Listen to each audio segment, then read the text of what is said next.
Hello पवन, हाँ sir, hello. आवाज आ रही है बेटा? यस सर, आ रही है।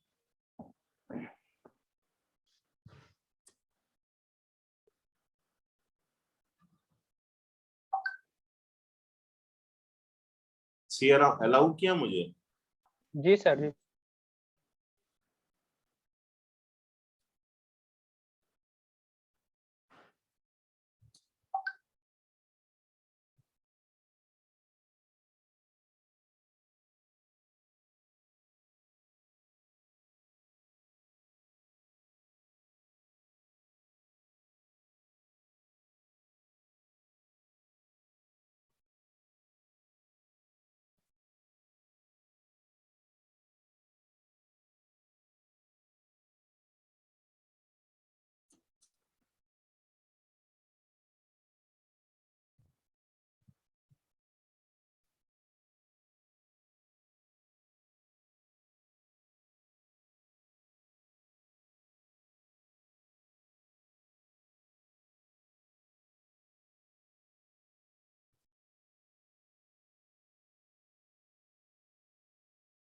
शेयर होने लगा बेटा? हाँ सर, हो रहा है।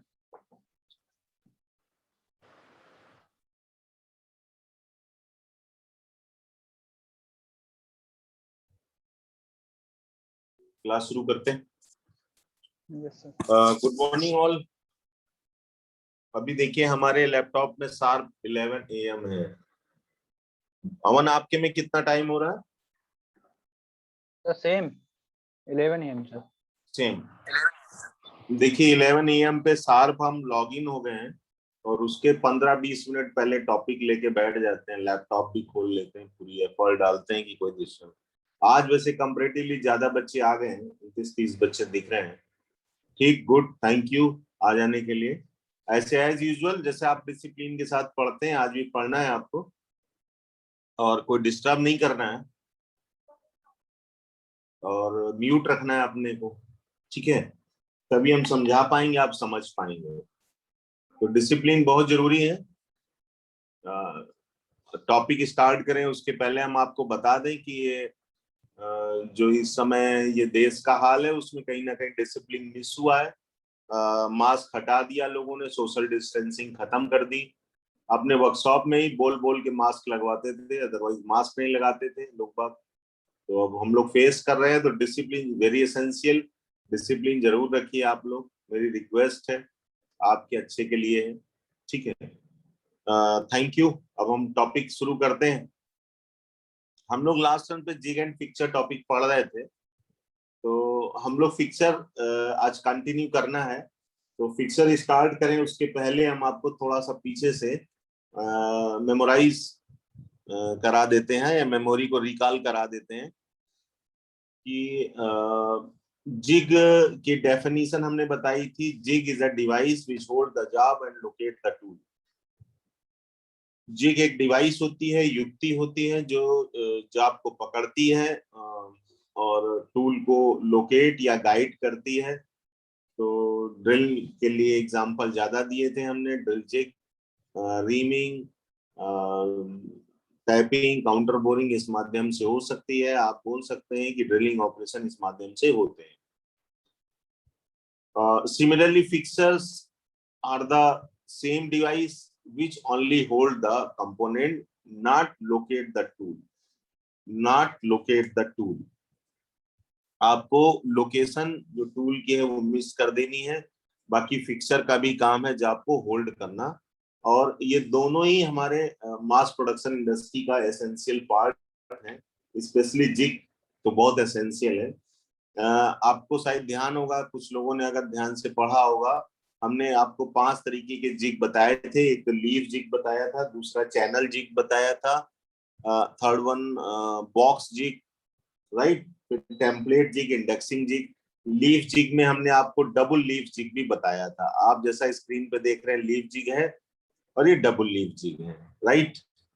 अब हम लोग इसके आगे चलते हैं और फिक्चर स्टार्ट करें उसके पहले हम लोग ये बुश समझ लेते हैं। बुश एसेंशियल पार्ट है इसका, किसका, जिग का।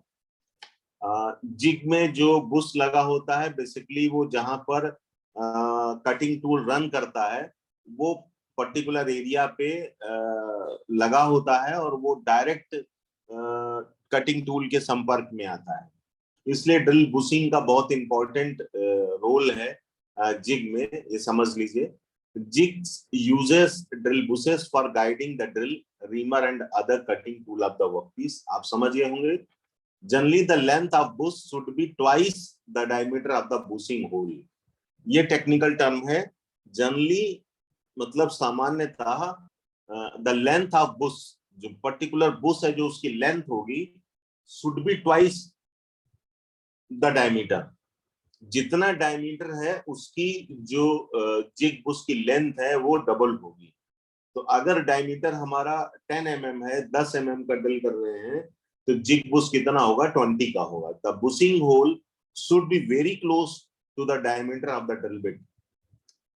अब वो तो लेंथ की बात हो गई जिग बुश के, लेकिन जो हमारा उसका आईडी होगा, बेसिकली आईडी में ही कटिंग टूल जाएगा। तो वो कह रहा आईडी कितना होगा, तो the bushing hole should be very close to the diameter of the drill bit. Drill bit के डायमीटर के बहुत क्लोज होगा क्या, जिग बुश का ID. But should not be so tight the drill will drag into the bushing. लेकिन इतना भी tight नहीं होगा कि वो उसमें ड्रैग कर जाए। तो ठीक है, थोड़ा सा क्लियरेंस दिया जाएगा। मटेरियल यूज फॉर, ये हम लोगों ने डिस्कस किया था लास्ट टाइम पे कि हार्डेंड स्टील बनाया जाता है क्योंकि कटिंग टूल के डायरेक्ट टच में आता है। कार्बाइड ब्रॉन्ज का ही बनाते हैं। Drill bushing are classified, basically ये 3 तरीके से क्लासिफाई किया गया है। Press fit bushes, renewable bushes, plate bush. हम क्यों ये पढ़ रहे हैं? Bush is a very essential part of drill jig. Drill jig का बुश बहुत एसेंशियल पार्ट है। बुश बोले तो BUSH, right. Press fit bushes क्या होते हैं ये? These are the most common type of bushes and are pressed interference fit in the jig plate. अभी यहाँ पर एक चीज ध्यान देने योग्य है कि जिस समय हम लोग ड्रिलिंग करते हैं और ड्रिल बिट या जो भी कटिंग टूल है वो जब होल में जाता है तो उसमें सबसे पहले वो संपर्क में आता है बुश के। तो बुश अगर टाइट फिट नहीं होगा जिग प्लेट में तो बुश रोटेट होके बाहर आ जाएगा, क्योंकि हमारा ड्रिल हो या रीमर हो ये रोटेट कर रहे हैं। तो जब रोटेट हो रहे हैं तो वो उस बुश को फंस के अपने साथ पिक आउट कर लेंगे, बाहर निकाल लेंगे जिस समय हम स्पिंडल को बाहर निकाल रहे होंगे। तो इसीलिए सबसे ये वेरी एसेंशियल है। Type of bushes and are pressed interference fit in the jig plates. Jig plate में इंटरफेरेंस फिट द्वारा फिट किया जाए। इंटरफेरेंस फिट कौन सी फिट है? Where the hole size is smaller, no, जहां पर तीन तरीके की फिट हमने आपको बताई थी, क्लियरेंस फिट में बताया था। This type of fit where the drill size is larger than the shaft size, right. तो इंटरफेरेंस फिट में हमने जस्ट अपोजिट बताया था कि interference fit is that particular fit in which hole size is smaller than the shaft size, right. तो यहाँ पे जो स्मॉलर होगा तभी इंटरफेरेंस होगा। सेंस ये है कि जो जिग की प्लेट होगी उसमें जो बुश जाएगा वो प्रेस फिट होगा, फोर्सली डाला जाएगा। The press fit bushes are further categorize into 2 types, headed bushes and headless bushes. अब यहाँ पर जो जिग बुश है, हम लोग जब भी इमेजिनेशन करते हैं तो ये इमेजिनेशन करते हैं, आगे डायग्राम भी है दिखाते हैं आपको कि भाई ये देखिए, आप ऐसा इमेजिन करते हैं कि इसमें ये हेड तो होगा ही होगा, राइट। लेकिन अभी जब हम आपको बता रहे हैं तो बता रहे हैं एक हेडेड प्रेस फिट बुश होगा और एक हेडलेस प्रेस फिट होगा। ये हेडेड है, ये हेडलेस है, राइट। P6 ये है, ये भी P6 है, F7 ये भी है, F7 ये भी है। बेसिकली इसकी जो आईडी है उससे डायमेंशनल एक्यूरेसी पे कोई फर्क नहीं पड़ रहा, बस इसमें कॉलर है, इसमें कॉलर नहीं है, या हेडेड प्रेस फिट बोल सकते हैं, इसमें हेड है, इसमें हेड नहीं है। अभी ये क्या दोनों को एक्सप्लेन करता है? Headed bushes are generally preferred over headless bushes because collar provides the stop against the jig plate। जो समझ में आया आपको? कह रहा है कि जो हेडेड बुश होगा उसको प्रीफर किया जाता है। क्यों प्रेफर किया जाता है? क्योंकि जो कॉलर लेस होता है, जो ऊपर वाला सिरा है उसे हम कॉलर बोल रहे हैं, कॉलर वाला जो सिरा है वो रोकता है जिग प्लेट पे। अदरवाइज वो फोर्स पड़ने पर या चूंकि ड्रिल स्पिंडल जो ड्रिल आता है, स्पिंडल स्पीड तेज होती है, उसके साथ वो रोटेट करके बाहर भी जा सकता है, इसीलिए हम लोग हेड वाला यूज करते हैं। It is found that chances of the bush getting loose in the jig plate and sliding axially with the drills are lesser in collared bushes। देखिए वही उसने एक्सप्लेन किया। When spacing of bushes is close, headless bushes are preferred over headed one। अब यहाँ पर वो ये बता रहा है जहां पर स्पेस की प्रॉब्लम होती है। बेसिकली जो जिग डिजाइनर होता है, जब वो जिग डिजाइन करता है तो उस कंडीशन पे वो ध्यान रखता है स्पेस का भी। यदि स्पेस है तो वहां पर हेडेड बुश का यूज करेगा, अगर नहीं स्पेस है तो हेडलेस का। इसके बाद कई तरीके के रिन्यूएबल बुशेस भी हैं।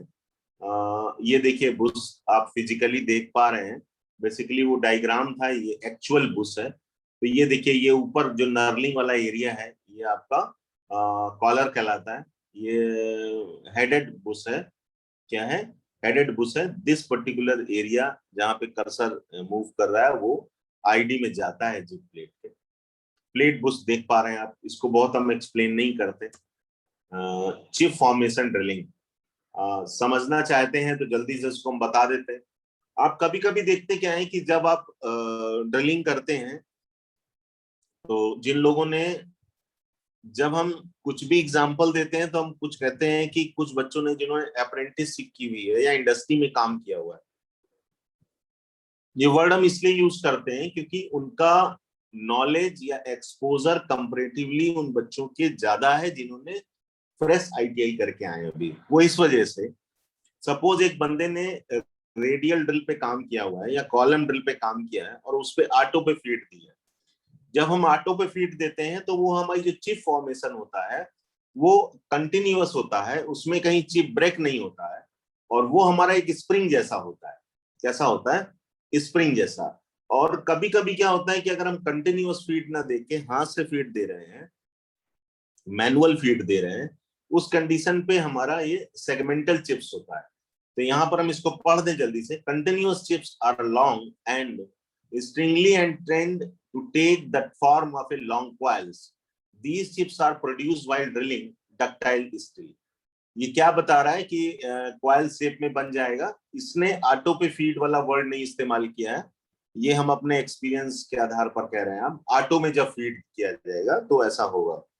सिमिलरली आप कह सकते हो कि सर जो कास्ट आयरन उसमें नहीं होता है, तो हाँ, segmental chips are produce while drilling cast iron. जब कास्ट आयरन की ड्रिलिंग करते हैं तो हम लोग उसमें सेगमेंटल चिप्स बनता है, मतलब रुक रुक के। Enough space should be provided between the work and bottom of drilling bushing.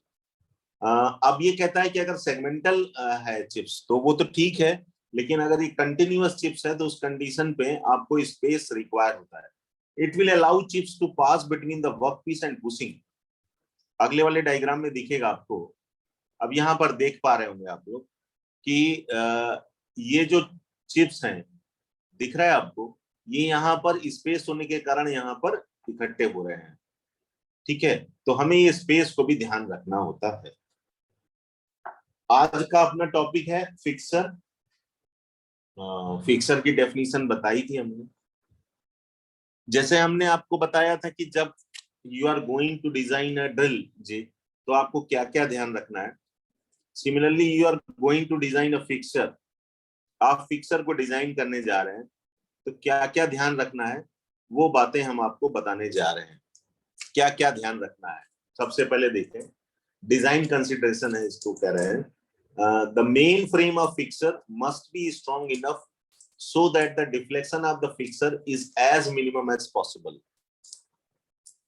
Fixer को डिजाइन करने में सबसे पहले हमें ध्यान रखना है कि उसमें स्ट्रेंथ होनी चाहिए, रिजिडिटी, दृढ़ता। जब हम लोग फिक्सर की बात करते हैं तो आप लोग तुरंत इमेजिन करिए किसी मशीन का बेस, किसी मशीन की टेबल, या आप ध्यान करिए जब हम लोग मार्किंग करते हैं तो मार्किंग करते समय angle plate, angle plate is also a type of fixer. अगर उसमें स्लॉट काट दें, हाँ पता नहीं आप लोग वाली वाइज एंगल प्लेट में शायद कटे भी हो स्लॉट, और इसको हम टेबल में माउंट कर दें टी स्लॉट की मदद से, तो उस कंडीशन पे हम पाते हैं कि वो भी फिक्सर का काम कर सकता है, करता भी है इंडस्ट्री में। The main frame of fixer must be strong enough, strong होना चाहिए, so that the deflection of fixer is as minimum as possible, minimum deflection हो। ठीक है, अपना पर्पस क्या है फिक्सर का, to hold the job properly at a set position. हम जैसे वाइस में जॉब को होल्ड करते हैं, हमारी एक्सपेक्टेशन होती है कि जो जॉब है वो हमारा स्लिप ना करे, लूज ना हो, तो हम उसको टाइट करते हैं। सिमिलरली फिक्सर में भी हम लोग क्या करते हैं, जॉब को फिक्स करते हैं। फ्रेम्स में be built from simple sections so that the frames may be fastened with screws or welded whenever necessary। कहते हैं फ्रेम जो है वो सिंपल होना चाहिए फिक्सर का, कि जब भी चाहे तो हम उसे नट बोल्ट से फास्ट कर सके, मतलब असेंबल कर सके, और नीड हो तो हम उसे वेल्ड भी कर सके। Clamping should be fast enough and required least amount of effort. Clamping में ऐसा नहीं होना चाहिए कि पता लगा नट बोल्ट को हम इतना टाइट कर रहे हैं या इतने नट बोल्ट लगा दिए कि उसके फास्टनिंग में ही टाइम जा रहा है। बराबर ध्यान रखिए, हम लोग ये दोनों ही चीजें, जिग हो या फिक्सर हो, मास प्रोडक्शन इंडस्ट्री में यूज करने वाले हैं। Mass production industry means productivity, productivity means zero quality, zero rejection product. तो जीरो रिजेक्शन प्रोडक्ट में हमें बराबर ध्यान रखना है कि हमारा साइकिल टाइम भी कम हो। तो यहाँ पर clamping should be fast enough and require least amount of effort. कम एफर्ट से हमारी जो क्लैंपिंग हो जाए। Clamp should be arrange so that they are readily available and may be easily removed. Clamp जो है वो प्रॉपर अरेंज होना चाहिए कि इजिली उसे लगा लो और इजिली हटा दो, टाइम टेकिंग नहीं होना चाहिए। Clamps should be supported with springs so that the clamps are held against the bolt head whenever possible। कह रहा है clamps should be supported with springs, spring का सपोर्ट होना चाहिए बैक के लिए। If the clamp is to swing of the work, it should be permitted to swing as far as it is necessary for removal of the workpiece। बहुत ज्यादा swing नहीं होना चाहिए। स्विंग का मतलब ये है कि सपोज आपका जो जॉब है उसमें कंपोनेंट होल्ड होने वाला 100 mm का, और आपने फिक्सर 250 mm का बना दिया, तो इसमें स्विंग ओवर लेंथ 150 mm आ गई, तो ज्यादा स्विंग नहीं होना चाहिए। इस बात का ध्यान रखना है आपको। पॉइंट्स हम लोग क्या डिस्कस कर रहे हैं, ये पॉइंट्स हम लोग ध्यान रखेंगे ड्यूरिंग डिजाइन ऑफ फिक्सर। आप में से बहुत से लोग आगे चल के फिक्सर डिजाइन भी कर सकते हैं या करेंगे भी, हम ऐसा मान के चलते हैं। जो बच्चे फिटर होते हैं वही बच्चे टूल एंड डाई सेक्शन में काम करते हैं या टूल रूम में काम करते हैं इंडस्ट्री के, तो उस कंडीशन पे उनको जिग फिक्सर डिजाइन भी करना होता है। क्या क्या चीजें ध्यान रखना, all locators clamp should be easily visible. जितने लोकेटर्स हैं सामने से ऑपरेटर को प्रॉपर दिखने चाहिए। Provision should be made for easy disposal of chip, chip आसानी से निकल जाए। हमने अपनी क्लास में बताया है chips will be cause of accident, chip से भी एक्सीडेंट होता है। तो हम लोग को ये बराबर ध्यान रखना होता है कि चिप का भी प्रॉपर डिस्पोजेबल हो, कंटिन्यूअस, क्योंकि कटिंग कंटिन्यूअस हो रही है तो चिप भी कंटिन्यूअस निकलेंगे, अगर वो डिस्पोजेबल नहीं होंगे, किसी पर्टिकुलर एरिया में जाके रुक रहे हैं, तो वो आपके प्रोडक्शन को लॉस करेंगे, इवन देन स्पिंडल को ब्लॉक करेंगे और एक्सीडेंट का रीजन होंगे। ठीक है, तो यहाँ पर provision should be made for easy disposable of chip so that the storage of the chip doesn't interfere with the operation and their removal during the operation. ठीक है, all clamps and support points that need to be adjusted with the wrench should be of same size. ये बड़ा important terms है। अगर मान लीजिए हम लोग को उसमें एडजस्टमेंट करने के लिए बोल्ट्स लगाने हैं या लगाए हैं, तो कोशिश ये होनी चाहिए कि वो एक ही रिंच से ऑपरेट हो जाए, एक ही स्पैनर साइज से ऑपरेट हो जाए। सपोज 17 नंबर का स्पैनर लग रहा है, तो उसमें 17 नंबर की ही की लगे। ऐसा नहीं है कि कहीं 17 लग रहा, कहीं 15 लग रहा, कहीं 19 लग रहा, कहीं 22 लग रहा, 21 23 लग रहा। तो क्या होगा, ऑपरेटर को कई स्पैनर यूज करने पड़ेंगे, वो टाइम टेकिंग भी होगा और बहुत ज्यादा प्रोडक्टिविटी को नुकसान पहुंचाएगा। All clamps and it's support point should be capable of being operated from the front of the fixer. ये जितने भी फिक्सर्स हैं ये सब फ्रंट में ही होने चाहिए, मतलब ऑपरेशन के लिए नट बोल्ट, और उसे इजीली दिखना चाहिए। ये मेन टर्म्स हैं। अब हम लोग आते हैं टाइप ऑफ फिक्सर्स में। आप जैसा देख पा रहे हैं, ये जो फिगर आया है आपके सामने, स्केच दिख रहा, डायग्राम दिख रहा, what ever you can say, vice fixer है। क्या है ये? वाइस फिक्सर है, स्पेशल जा बनाया गया यहाँ पर। ठीक है, सपोज आप इमेजिन करो,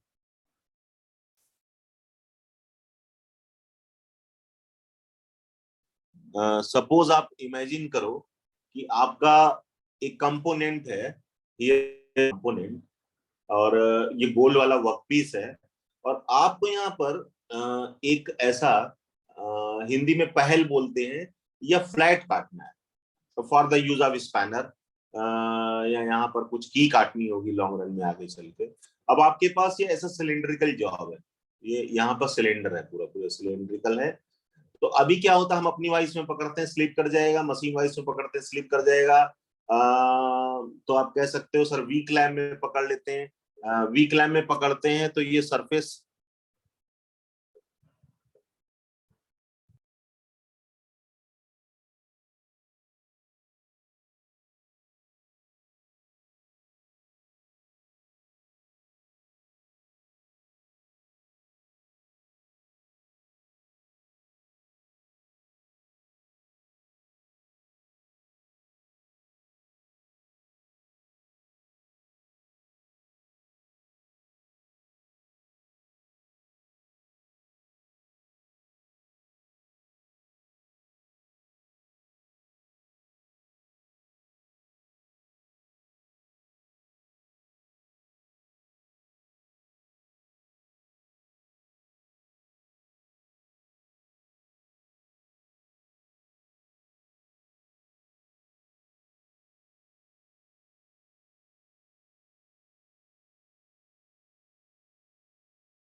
सर अपने आप को अनम्यूट कर लीजिए सर।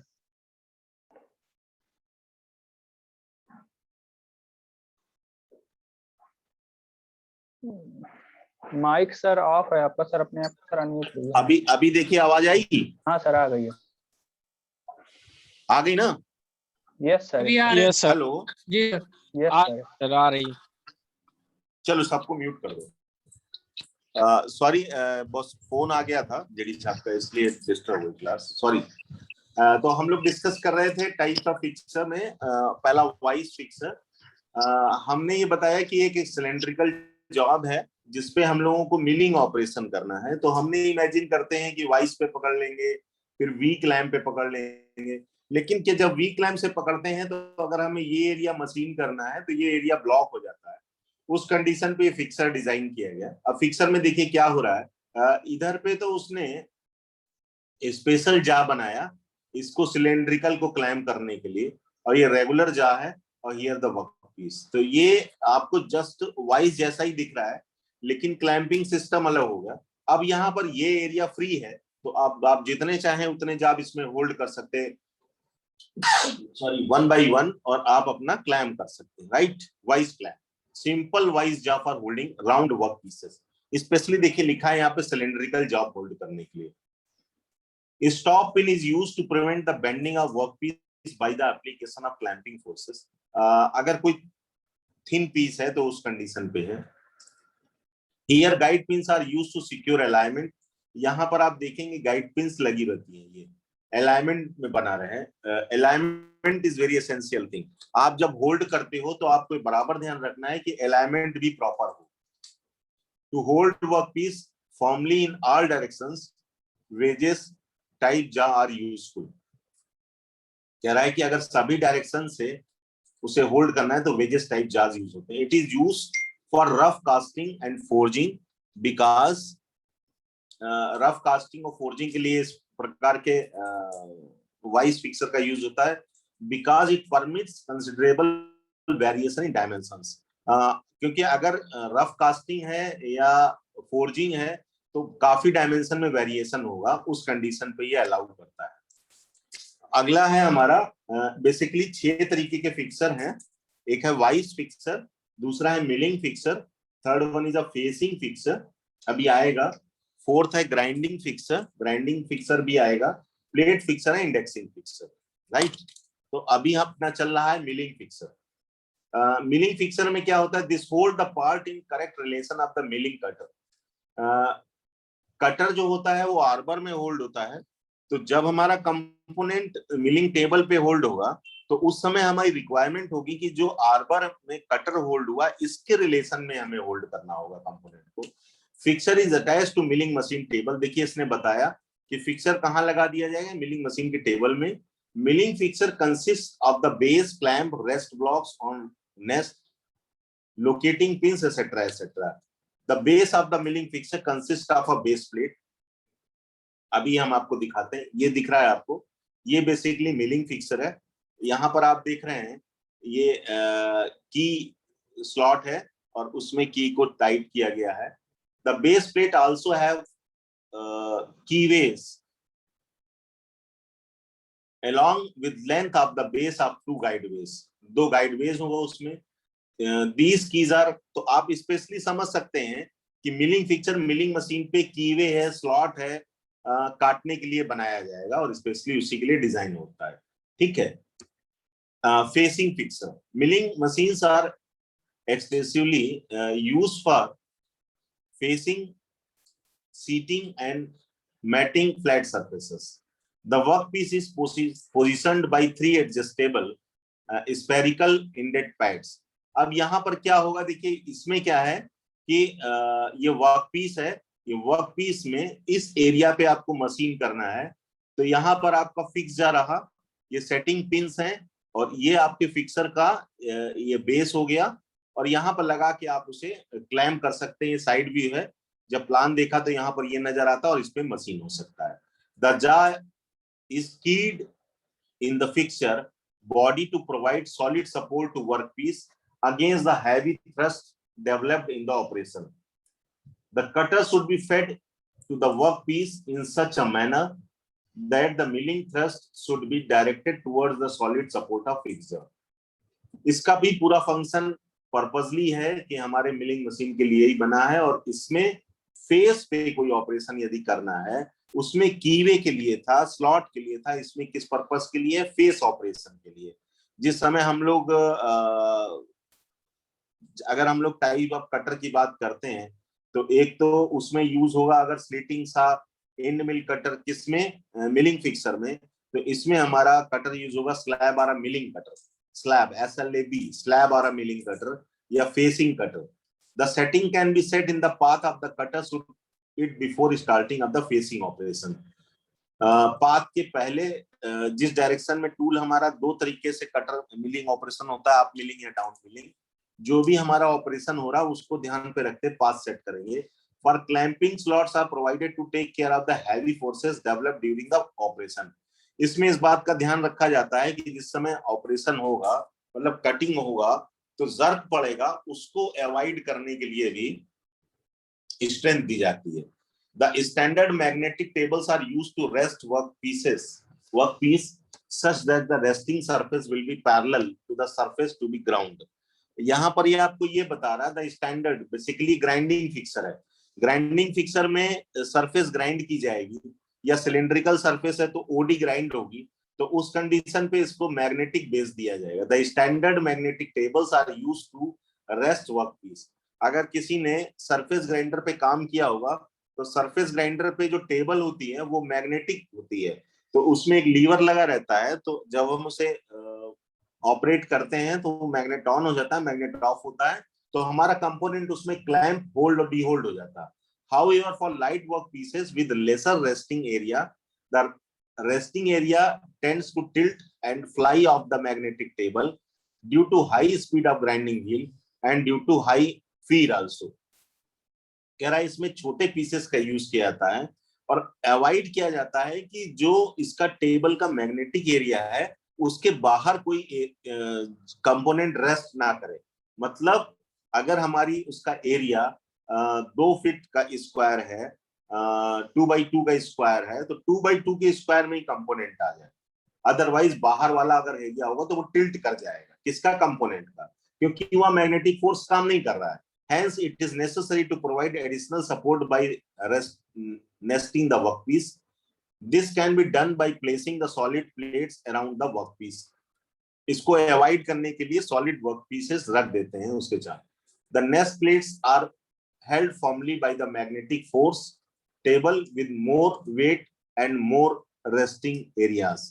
अब यहाँ पर देखिए, आपको अगर देख पा रहे हैं तो हियर इज द वर्कपीस है यहाँ पर, right. Face to be ground, ये सरफेस को ग्राउंड होना है, ठीक है। ये सरफेस ग्राउंड होगी, सरफेस प्लेट पे है। वर्क पीस हाइट ये सेट कर दी गई, ठीक है। अब यहाँ पर नेस्ट प्लेट हाइट देखिए, यहाँ पर ये वर्क पीस हाइट है, ये नेस्ट प्लेस ये दोनों साइड लगा दी गई, नेस्ट प्लेट लिखा है यहाँ पर। तो नेस्ट प्लेट लगने से क्या होगा कि वो प्लेट को दबा के रखेगा जिसकी हम ग्राइंडिंग करना है। The nest plate surrounded the workpiece from outside and the arrest it, हमने बोला ना अभी दबा के रखेगा या पकड़ के रखेगा, तो यहाँ पर वो उसी चीज को एक्सप्लेन कर रहा है। The nest plates surround the workpiece from outside and arrest it movement in the horizontal plane। horizontal plane में खिसकने से रोकता है। कौन रोकेगा? nest plate, NEST। Thus, this arrangement will help in preventing it from flying off and tilting। Basically, इसमें tilt होने से बचाने के लिए flying off over ना हो जाए उससे। The next one is a plate fixer। Plate fixer are simplest form of fixer। ये सबसे simplest form है fixer का। यहाँ पर ये देख पा रहे हैं आप लोग। इसमें क्या हो रहा है कि ये आपके सपोर्ट पिन्स हैं, ये लोकेटर्स लगे हैं यहाँ पर, जिससे हम उसको एक सही डायरेक्शन पे रख सकें। यहाँ पर सेट ब्लॉक्स हैं और ये पार्ट है, उसको रख के हम उसमें काम करते हैं। तो इसको हम एक बार पूरा एक्सप्लेन करें। प्लेट फिक्सर में the basic fixer is made from a flat plate that has a variety of clamps and locators to hold and locate the part. The basic fixer is made from a flat plate basic fixer किससे बनेगा? Flat plate से बनेगा, that has a variety of a clamps and locators to hold and locate the part. Locators भी हैं जिससे वो locate कर सके। The simplicity of the fixer make it useful for most machining operations. मतलब जहां फेसिंग फिक्सर यूज कर रहे हैं वहां पे भी आप इसका यूज कर सकते हैं। Last one is a indexing fixer. Indexing fixer क्या है? आप यहाँ पर ऑपरेशन देख रहे हैं, जैसा हमने बताया था कि इंडेक्सिंग क्या होता है, किसी भी कंपोनेंट को, सिलेंड्रिकल जाब को या गोल जाब को समान वांछित प्रभागों में बांटने को इंडेक्सिंग बोलते हैं, समान वांछित प्रभागों में। तो यहाँ पर अगर हम देख रहे हैं कि अगर हमें स्क्वायर शेप का किसी बोल्ट का हेड बनाना है, उस कंडीशन पे हम लोग कौन सा फिक्सर यूज करेंगे? Indexing fixer. क्यों? हम लोग मार्किंग करने के बाद एक सरफेस को 90 बना, एक सरफेस ये फ्लैट करेंगे तो ये सरफेस के साथ 90 होना चाहिए, तो ये इंडेक्सिंग से पॉसिबल है। इंडेक्सिंग मतलब 90 डिग्री पर वो इंडेक्स करेगा। Indexing fixture are very similar to the indexing jigs. These fixtures are used for machining parts that must have machine detail evenly spaced. Evenly मतलब समान भागों में। Even then आप यहाँ पे गियर देख रहे हैं, स्प्लाइन देख रहे हैं, कीवे देख रहे हैं, ये सारा इंडेक्सिंग फिक्सर से कट पाना ही संभव है। क्योंकि हमें अगर हेक्सागन बनाना है, हेक्सागन बनाने के लिए आपको अगर हम बोल्ट का हेड बनाने को दे दे हेक्सागन, तो आप किसी भी जॉब पर एक 60 डिग्री पे लेते हुए आप आर्क लगाएंगे और उसकी मार्किंग करेंगे। लेकिन अभी हमें हेड बनाने के लिए उसकी पूरी परिधि पे उस सरफेस को फ्लैट करना है, स्पैनर की फ्लैट करना है, स्पैनर की पहल बनानी है। उस कंडीशन पर क्या होगा? हम लोग इंडेक्सिंग फिक्सर का यूज करेंगे। पहले सपोज जहां कर्सर का पॉइंट देखिए, एक सरफेस फ्लैट होगी, इसके बाद इंडेक्सिंग एट 60 डिग्री पे टिल्ट होगा, फिर हमारी दूसरी सरफेस होगी, फिर तीसरी होगी, चौथी होगी। जितनी भी हमें इवन सरफेस करनी है वो सब हम लोग इंडेक्सिंग प्लेट की मदद से कर सकते हैं या इंडेक्सिंग फिक्सर की मदद से कर सकते हैं। Thank you. अभी हम लोगों ने जिग फिक्सर खत्म किया है। नेक्स्ट टर्न पे प्रेस एंड प्रेस टूल्स पढ़ेंगे, press and press tools, right. और आई होप सो आप लोग सब लोग सुरक्षित रहिए और फैमिली को भी सुरक्षित रखिए। महामारी है, अपने को सुरक्षित रखें, अच्छा है। बहुत अभी गोल्स बाकी हैं लाइफ के। एक दिन अपना मोटिवेशन क्लास भी हम लेना चाहते हैं, तो जिससे थोड़ा सा आप में सकारात्मक ऊर्जा भी आएगी, बहुत नकारात्मक ऊर्जा भर गई आपके अंदर। तो वेरी सून हम नेक्स्ट में प्रेस एंड प्रेस टूल्स पढ़ाने के बाद, क्योंकि हमें सिलेबस भी कवर करना है पूरा, उसके बाद हम लोग एक दिन मोटिवेशन क्लास करेंगे। Thank you. Pawan sir, hello sir. Okay yes.